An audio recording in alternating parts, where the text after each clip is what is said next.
Accordingly, it is the 6th day of April 1988 ordered that Angelo Lenardo may not refuse to testify at proceedings of the Permanent Subcommittee on Investigations of the Senate Government Affairs, Committee of Government Affairs, on the basis of his privilege against self-incrimination.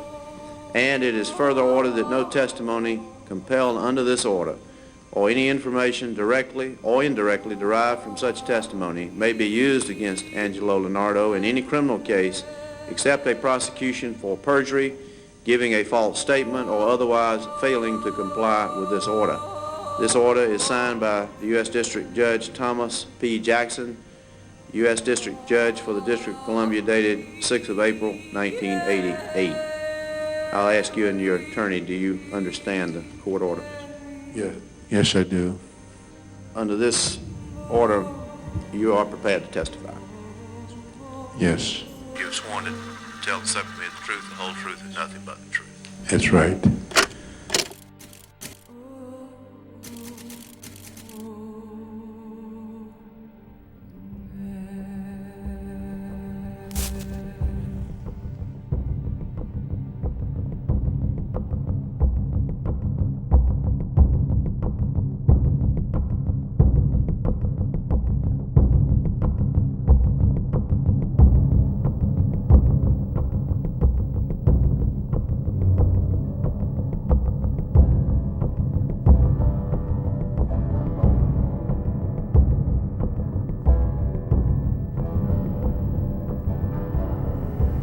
My father was the originator of this thing, the mafia, Cleveland.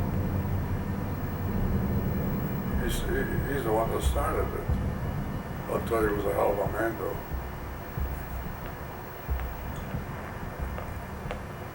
Everybody feared him all over the country.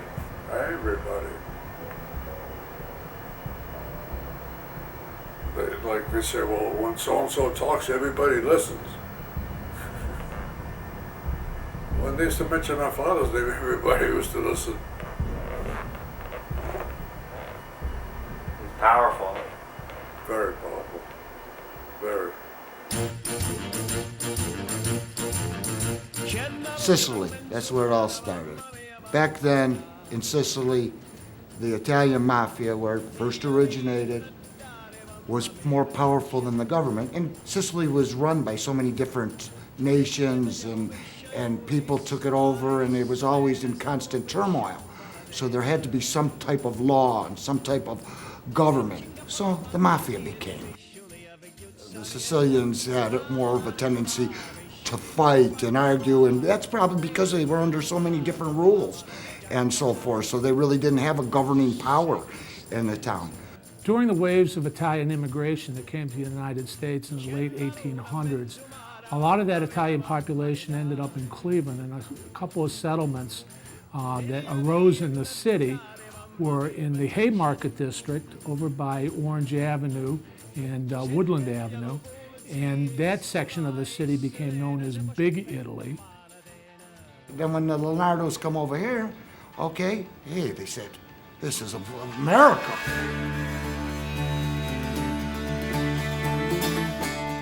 Lenardo was a very big, physically big man, and also very powerful, respected and feared. Came to Cleveland from out of Sicily, along with his three brothers, and settled in Cleveland. Look at riches, streets of gold they were looking for. Well, they got here and they didn't find so many streets of gold, you know?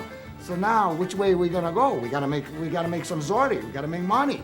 So they got into making booze.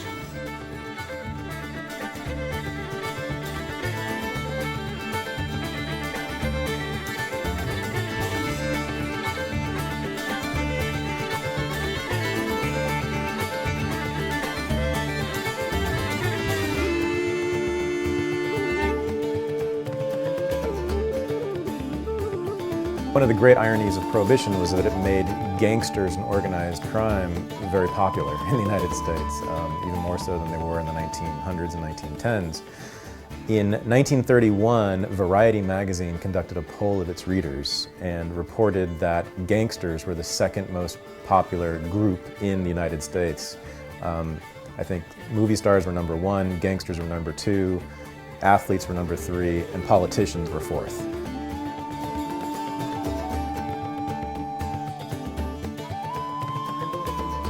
Started a sugar wholesaling market during Prohibition. They wholesaled corn sugar. Corn sugar was used to make corn liquor, and it was a very profitable enterprise. And by virtue of his position of being very well known, even nationally in the mafia, important figures in New York he was acquainted with. With the advent of industrialization and living in the Ohio, northeast Ohio, there was an abundance of corn. The corn was refined and turned into corn sugar. The benefit of using the corn sugar is that in a traditional fermentation process, it could take 30 to 60 days in order to reach the point where it's turned into alcohol and then ran through a still. By using the refined corn sugar, you were able to speed that process up to 24 hours, thus improving your production by 30 to 60 times. When he took over the corn sugar business and became the leading bootlegger in the city, Joe Lenardo at that time was recognized as the underworld leader and the bootleg king of Cleveland. He grew to become really the father of the Cleveland mob. Corn sugar, it was a great thing, a way to make a buck, and they had it set up so well where they'd get a grocery store as a front, and behind the grocery store was the still, and next to the still was the alley where the trucks come. He opened up a grocery store in the front. The grocery store provided them a way to buy the corn sugar in bulk. They could then use that corn sugar in turn to make the alcohol. The Lenardo brothers in their corn sugar operation started up around 1923, and it was called the Lenardo Brothers Company. And what they did is they brought in corn sugar from all over the country. So they're not only making the money off the corn sugar, okay, then they turn around and sell it to the bootleggers of sugar, and then they buy the booze back from the bootlegger and distribute it. They had a monopoly on the booze market. And during Prohibition, it was a great thing. I mean, what a way to make money. And that's what it was all about. When my great-grandfather started making the moonshine, he began to prosper. He soon realized that he needed to protect himself, so he added on to the home and he built a secret room and a secret shaft. There were also other people in the neighborhood doing the same thing, and they built a system of tunnels throughout the neighborhood that went from building to building, and even legends of them going into the cemetery, and even certain cemetery plots used for being as tunnels to smuggle the booze in and out of the neighborhood. An interesting fact about Cleveland's Prohibition and the product they had that made it unique from some of the other cities was it was corn liquor that was the alcohol of choice here. You look at Chicago and its blue-collar background, and what they were interested in was beer, as opposed to a city like New York and all its riches. They wanted the real stuff. That's how Cleveland became so powerful. The Lenardos and the Pirellos both came from Legata, Sicily. They came to the United States roughly during the same period of time, the late 1800s, early 1900s. Came through New York and settled in Cleveland, and they knew each other in Legata from working together in the sulfur mines. So they were friends as teenage boys in Legata, Sicily in the 1800s, late 1800s, and then they eventually hooked back up when they settled in America here in Cleveland and became business partners. And then when the Lenardos came over, there was Big Joe, John Lenardo, his brother Dominic, and the 7 Pirello brothers.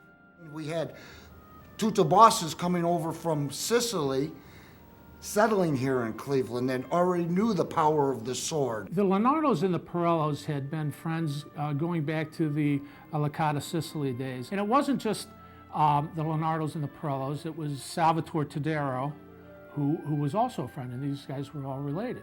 And they knew how to control and take over things and group together.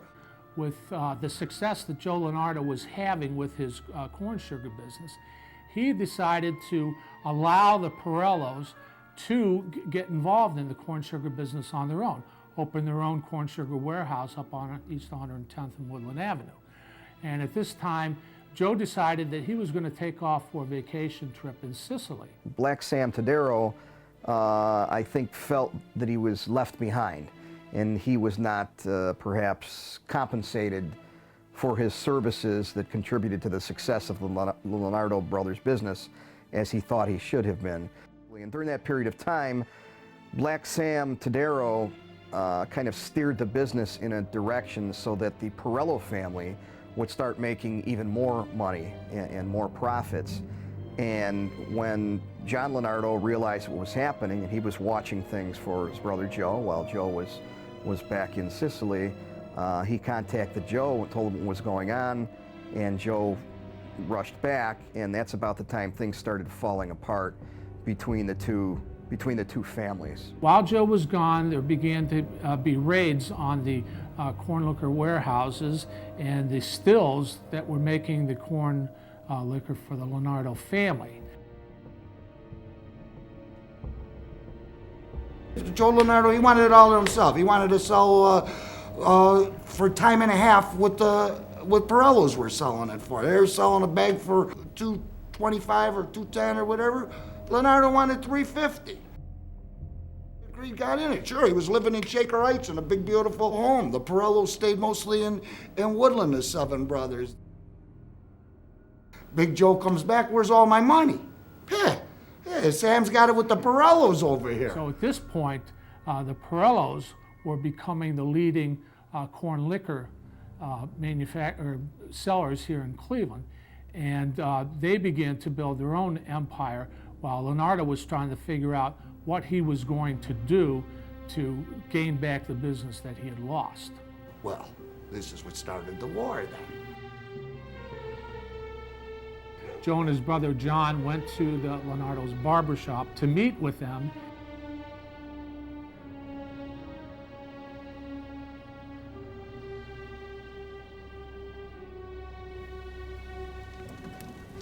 Come on in.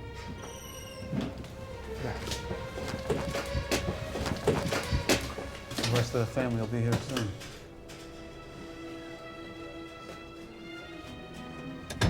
Angelo Pirello gets him into the back room.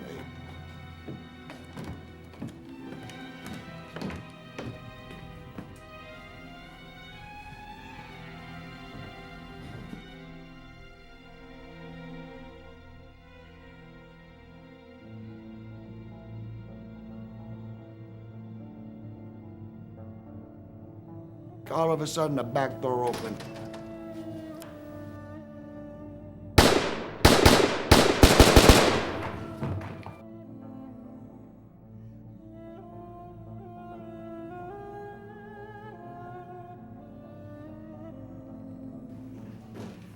Lenardo stumbled outside and died outside near near the corner of 110th and Woodland, which was becoming known as the Bloody Corner because so many mob figures died there.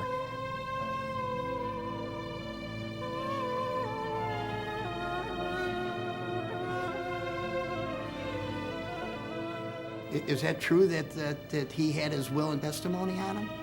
Right? That's hearsay. That's On what the they say. paper, I but- don't know. He had like a. Well, then he knew it was a Sicilian setup. It was going to be a betray anyway, see? So he must have known something. And that was the beginning of the Sugar War, the deaths of the two Lenardo brothers, Joe and John.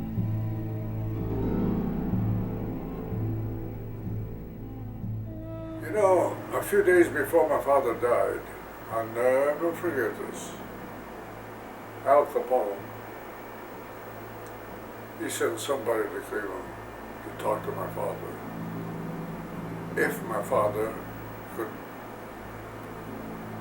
they wanted to take over Vegas, but through my father though.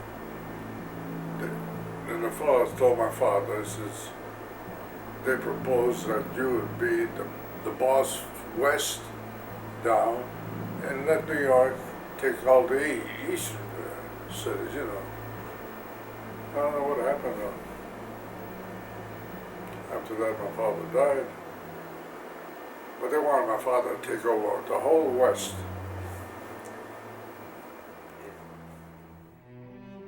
Big Joe and John Lenardo's funeral was huge. Even though they were involved in organized crime and they were mafia leaders, they were still very well respected in the community. So out of respect for them, people were leaning out of windows and they were lining the sidewalks as the procession for both Lenardo brothers went by. Biggest funeral ever was in Cleveland. The biggest. I forget how many cars of flowers they used. I think over 30. Carrying all the flowers, you know.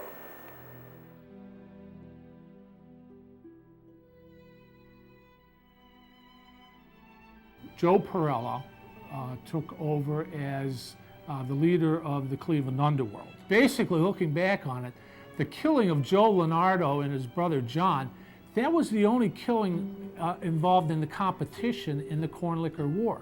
From that point on, every murder after that in the Corn Sugar War was a vengeance murder for revenge of Joe Lenardo and the people that died after him.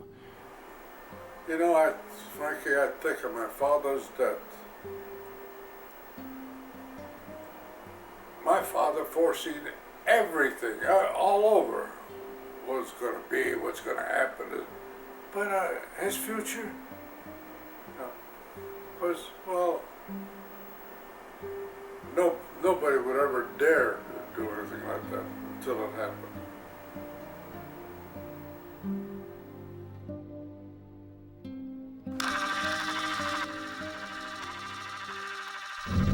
Vendetta, you know, goes back to Sicily, and basically it's that a wrong against the family must be corrected. It must be righted, and if that means waiting 6 months or a year, then that's what they would do.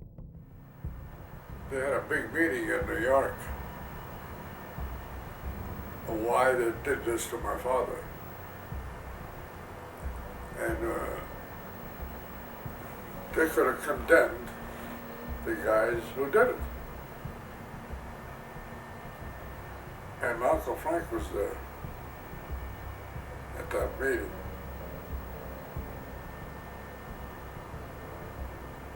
And when that came up, that they were going to avenge my father's death, what do you think Uncle Frank said? He says, if they wouldn't have done it, I would have done it. They died when he said, they stopped the meeting and everything and they left. Yeah, you would have did it. Angelo Lenardo, who was Joe Lenardo's son, wanted revenge. His uncle Frank Lenardo seemed perfectly fine with the new arrangement in the corn sugar business. He was basically living off the profits that he had made, and he was perfectly satisfied to continue to play cards, which he did up at 110th Street in Woodland with the Perella brothers. So Angelo felt it was his duty to seek revenge for his father and uncle's murder on his own. You got a vendetta against Black Sam. You gotta whack him, right? He just whacked family over here. Joe Lenardo, John Lenardo were dead. Right. Who's left? There was Dominic left, and then there was the nephew. This is where Big Angelo Lenardo come in, young kid at the time. I don't know, in his 20s, early 20s, 19, 20 years old. And so his mother, Gachetta, was very mad too, and she says, Angelo, this is our family, this is Famiglia, this is your father. We have to take care of it. Now, so they get their cousin Dominic Sesperado, okay, and they go, she was meeting with Black Sam from what I understand anyway, and he was like trying to give her money and, you know, just kind of push it all under the rug, like he had nothing to do with it, but they knew. The vendetta that Angelo took out against the killer of his father was the first criminal action that it's recorded that he was involved in.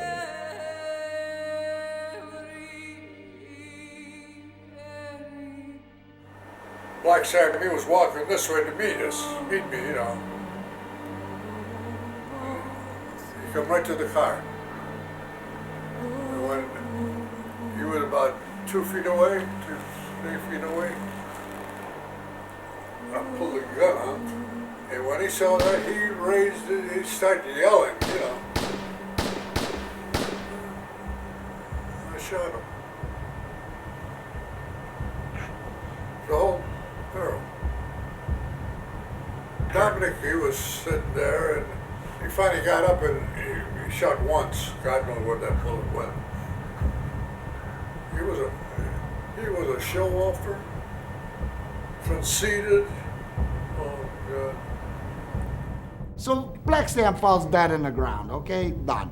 That pretty much sealed Angelo's fate for his future involvement in organized crime. The police had witnesses that put Angelo Lenardo and his mother at the scene. Angelo fled the city. They arrested Conchetta Lenardo, and she was the first female that was involved in a capital case. Angelo came back out of hiding, and he was put on trial. And during his first trial, he was convicted, but the attorneys won an appeal for a second trial, and then the organization went after the witnesses, started making threats, and one of the key witnesses fled back to Sicily.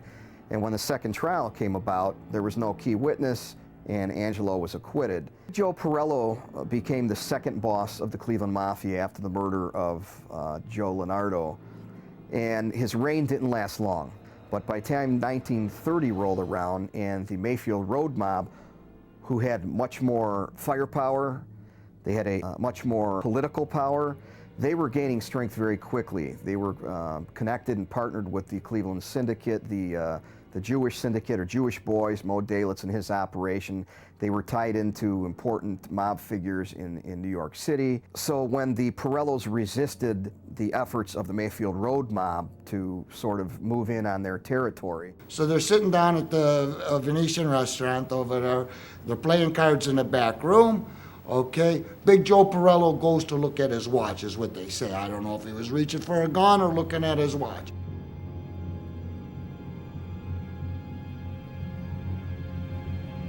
But anyway, he reaches for his thing, boom, boom, they come out firing, okay? He's down, he goes down. Joe Pirello was murdered along with his bodyguard at the corner of 126th and Mayfield Road in Little Italy. It's questionable as to whether it was a designed hit to take place. There's a certain level of evidence to indicate that during their discussions, Joe Pirello might have gone for his watch to see what time it was, and the Mayfield Road Mob members that were there thought he might have been going for a gun. At which point he was basically massacred where he sat, and Sam Toloka was shot going out the door. Right after that, the police came down on the corn sugar operations. They basically destroyed Frank Milano's Venetian restaurant. They seized all his books. They seized his arsenal. In 1930, there was great fear. There was great instability in the organization. There was fear in the Mayfield Road Mob, led by Frank Milano, that the Pirellos were going to try to avenge their brother's murder.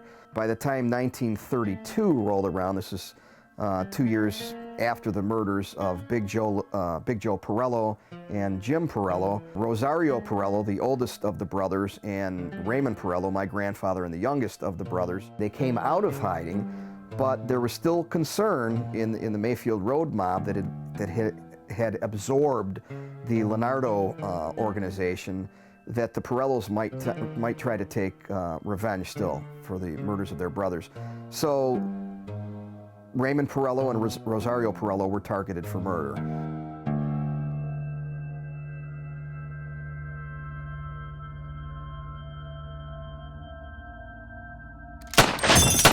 Raymond and Rosario Pirello and their bodyguard were killed. It was funny, you know, all the Pirellos, the one I liked was one of the brothers, Jimmy. I thought he was such a hell of a nice guy. He got killed. Oh, they all got killed.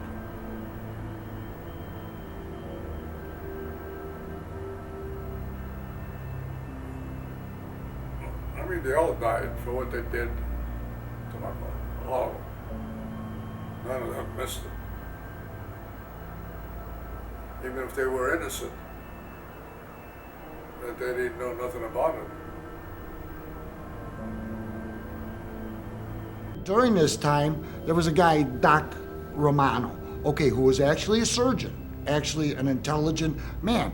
And he might have been the mastermind behind everything that was going on here. He might have used Sam Tadaro as a pawn and so forth. Legend is that he killed Dominic, okay, in surgery. I guess he was working on him in surgery and killed the guy. That's because he probably had all the cash and was financing all these people to buy the Sure. sugar and double his money. Well, yeah. So of course he's going to finance. And he had brains, and he knew how to double-cross and so forth. It's believed that Dr. Romano was working behind the scenes, perhaps directing Black Sam Tadaro what to do next, in the hopes that he would take over the Cleveland Mafia. And some believe that at one time Dr. Joseph Romano was the boss of the Cleveland Mafia. It's just there's so little about him, it's difficult to say for sure. So now, a vendetta. In the 1930s, my cousin John DeMarco and I murdered Dr. Romano, the former boss of Cleveland, because Romano had a role in the death of my father, and we believed that he killed our cousin on the operating table. At the time, I was not a member of the LCN, but DeMarco was. As a result of the Romano murder, DeMarco was condemned to death by the commission for killing a boss without okaying it with the commission. I was excused for my part in the murder. I was strangling him, and I told Johnny, "Hey, Johnny, what are you waiting for? Shoot him, you know." Because I was holding him, and Johnny put the gun right over here. You know, I'll never forget it. And he shot him. He was dead. Put him in his car, and we drove the body and the car to a place on Metropolitan Park. We parked the car there, and we left. And they found the body there, but it was just a small article in the paper. So Frank Milano, Don Cheech, he's head of the Mayfield Road Gang, is what they called him. Everything is nice and peaceful, okay? Everybody, they got the strength behind them, they got the power. All the rivals are dead, buried, and gone. And Angelo Lenardo is part of the Mayfield Road Gang. I used to get the skip money from Vegas, and we used to cut it up, you know. So they talked to Frank Ballesteri, who had a piece of it too. He says, why? He says, Cleveland gets a piece and we don't. So they talked to us. So we said, give them a piece too. Jack White. And Angelo Lenardo would be the underboss with Jack White, okay? Now from this, now the new members got started to be made over here in Cleveland. It was all the drug dealing members, whatever. Well, that's Where all the trouble started. And they got into drugs at that point, where that was a terrible Now all thing. the peaceful things are ending because the old man was too. He was too old. Tony was too old, and he was 90, in his 97 years 90s, old. and he would have nothing to do with drugs or anything that was that bad, and then so he couldn't even help the situation as far as people, that's when all the bombing started in Cleveland. And that's Because when they called it Bomb everybody wants- USA. These drug dealers want to take over the Teamsters, and I think Angelo Lenardo, and he decides he's going to start killing the people that actually started the Teamsters. That there was nothing coming in no more from Vegas. They stopped it, you know, which was a lie because Frank Ballesteri told me, he was the boss. He says, you know, we're still getting that money from Vegas. So what could I say? I said, yeah, I know it. When I was made or became a member of the La Costa Nostra, I went through an initiation ceremony.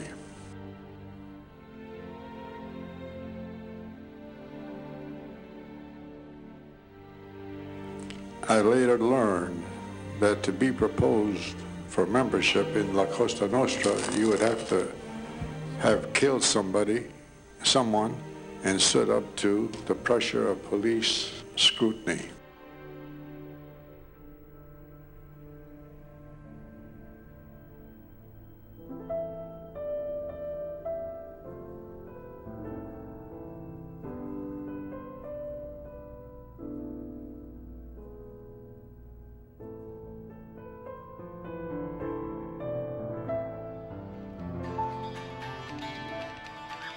Danny Green was a mafia associate that came into the organized crime scene during late 60s, early 70s. And he became an associate of important mafia figures like Frank Brancato and became a feared figure and one that had ambition to take over the mob from the Italian Americans that controlled the main faction of the mafia. John Nardi was a mafia associate. He was related by marriage to Tony Milano, who was a very, very well-respected old-timer in the Cleveland mob. John Nardi was a labor union leader, but he had eyes to take over the Cleveland mob. We never had nothing to do with Danny. Although we knew him, he knew us. He never bothered any one of us until he got connected with John Nardi. John Nardi made a bid to take over and start a war against the Cleveland Mafia, the main faction under Jack Licavoli. He teamed up with Danny Green. Danny Green had the men on the streets, the soldiers, and John Nardi had the knowledge of the organization, who had to be taken out, you know, who had to be killed to move things forward and take over. Eventually, the Mafia members were able to kill him in 1977. Well, they put dynamite at it inside of a door of a car that was stolen, I think from Toledo. And they planted all that dynamite in the door. And with a button, the thing would have gone off. That's what happened. Tore off his arm, all his clothes. He died in no time. But the fallout from Danny Green's murder was very damaging to the Cleveland mob. We heard the explosion. It was a loud, very loud explosion. And actually I wasn't too far away from where it happened when it did happen. And when I got home, probably like an hour later, it was all over the news. And I believe the arrests all started to come down about a month later.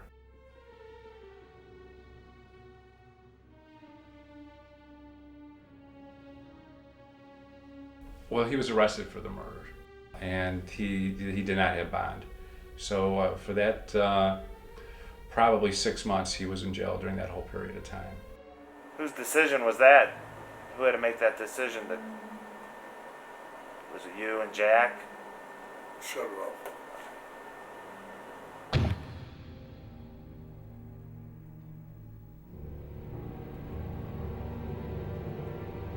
Yeah, we were afraid of that. I was. Some got convicted though. They didn't have nothing on me or Jack. Nothing. But really, the judge should have dismissed us, but he was afraid. Because he was afraid the government would have raised hell with him.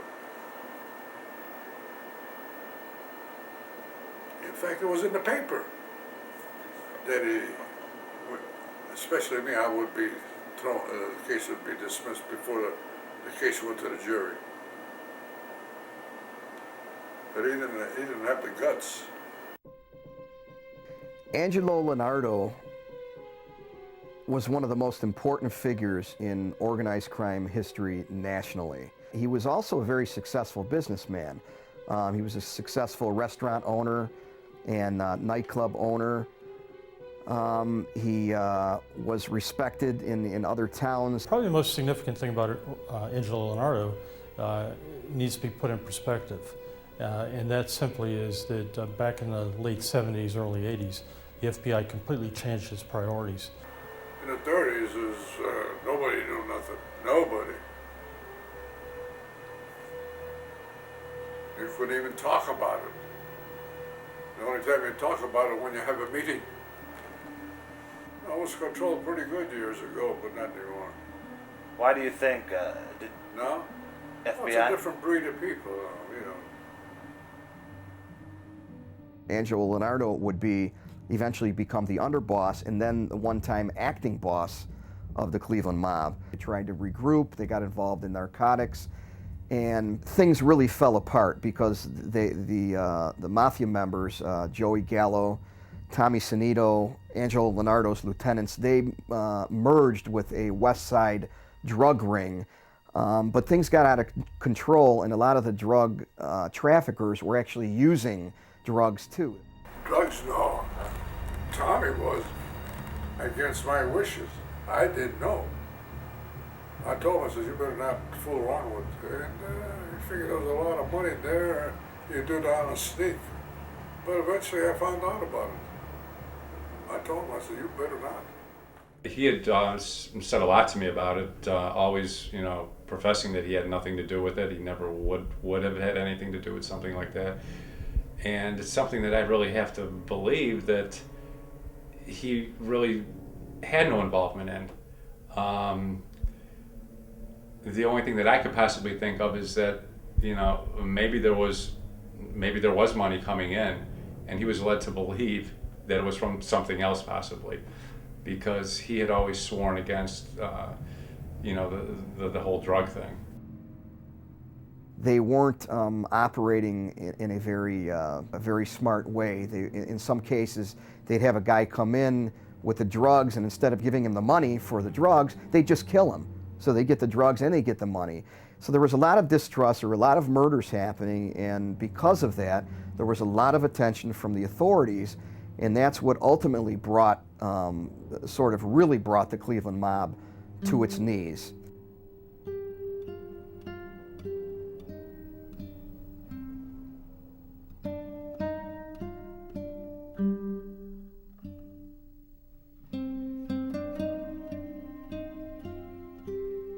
Angelo got caught up in a drug case. And I had some time to talk to Angelo about that. And Angelo vehemently denied that he was ever involved in drugs. And you have to remember, for a mob guy that came up from the 1920s, drugs was something they couldn't be involved in. Drugs was a bad word. So it would be very unusual for a mob boss to ever admit to being involved in drugs. And Angelo would never admit to being involved in drugs. Nonetheless, he was convicted of a drug conspiracy. Suffice to say, his lieutenants and other figures in the organization would testify that he gave permission for them to be involved in narcotics. And of course, Angelo would deny that and say that that was an absolute falsehood until his dying day.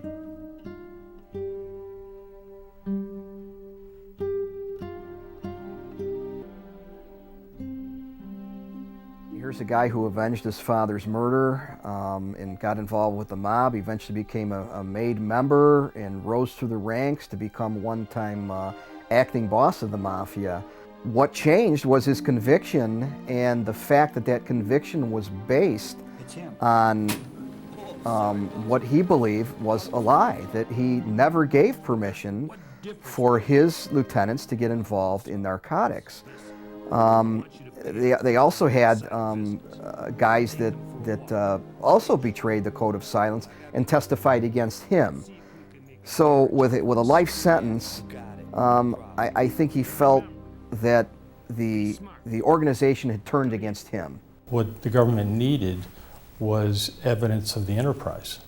And because of that, I think that put it over the top, and he decided that, you know what, I'm not going to die in prison. I'm going to make a deal, and that's what he did. And he shocked family, friends, law enforcement people, and went to work for the federal government. It was a gift to the government because he had more than half a century of time associated with La Cosa Nostra. And he was able to bring that perspective to the prosecutions of the mob bosses in New York City. Angelo Lenardo gets convicted of racketeering, drug-related charges, murder. He was convicted of a number of things and sentenced to some astronomical number. Cleveland was a very big city, very influential city, and as a mob family, it was a very influential La Cosa Nostra family. And so Angelo was able to bring the perspective of its involvement, from bootlegging to more involvement in the wide variety of criminal activity that a mob family gets involved in. Angelo put that all in perspective. Okay, he's an old man there. He's still not supposed to be think, though, right? That's correct. He puts the big boss, Jack White, that sat around for 40 years without being any power, that all of a sudden he's in power, and all the killings start. Now the Sicilians are in power again, all the killings start, and then his underboss becomes Fink. End of story.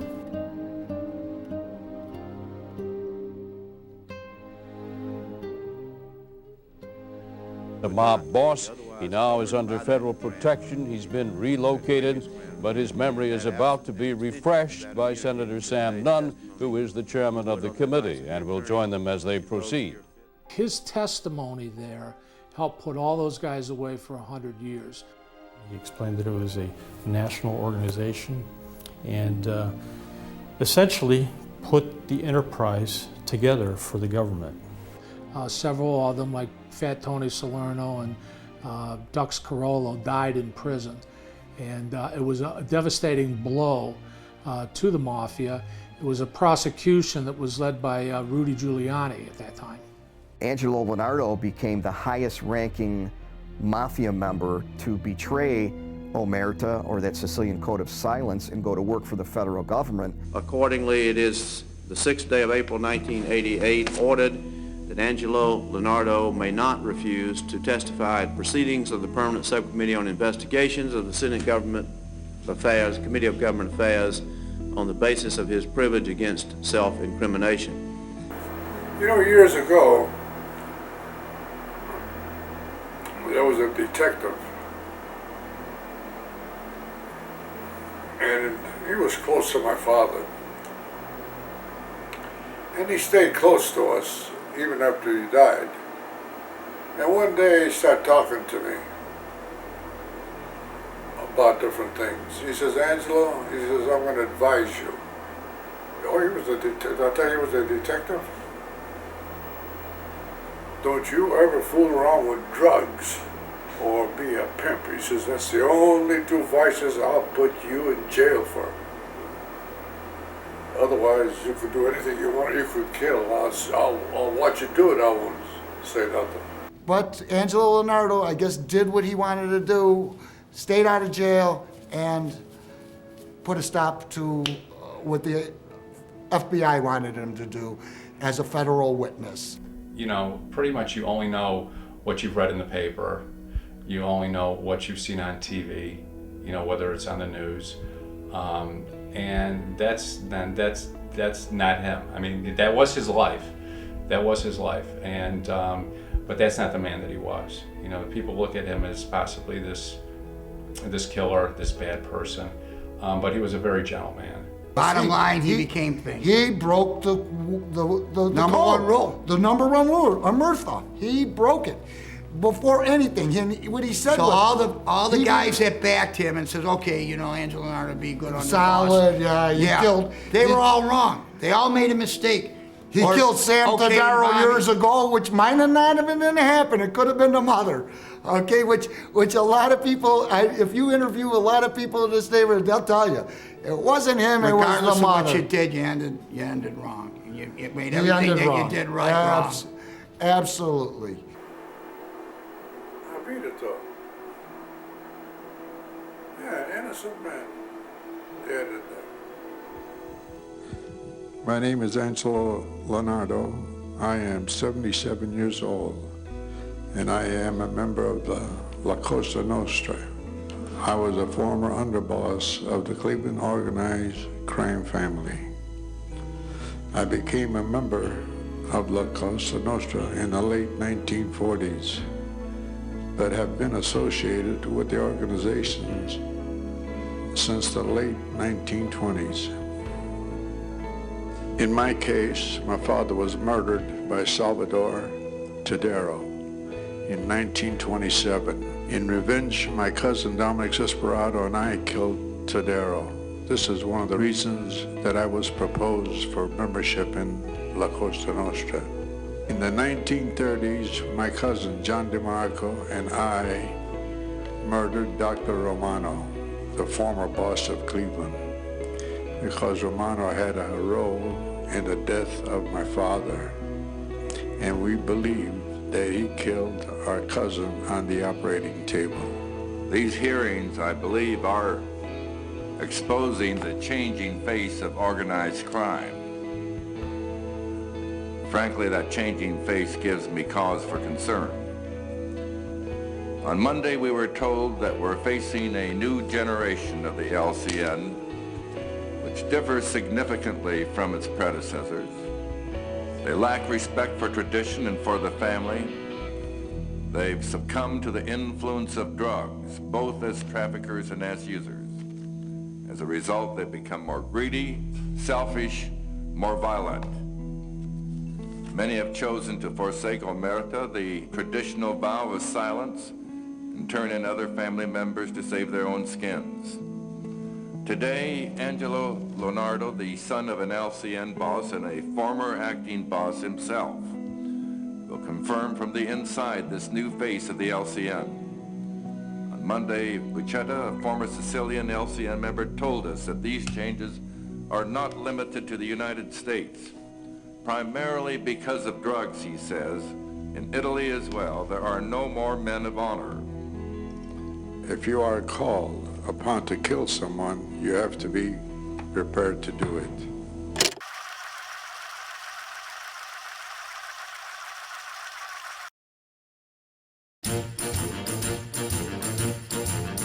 C'è una luna in mezzo mare, mamma mia, mamma di dare. Figlia mia, cosa dare, mamma mia, pensacci tu.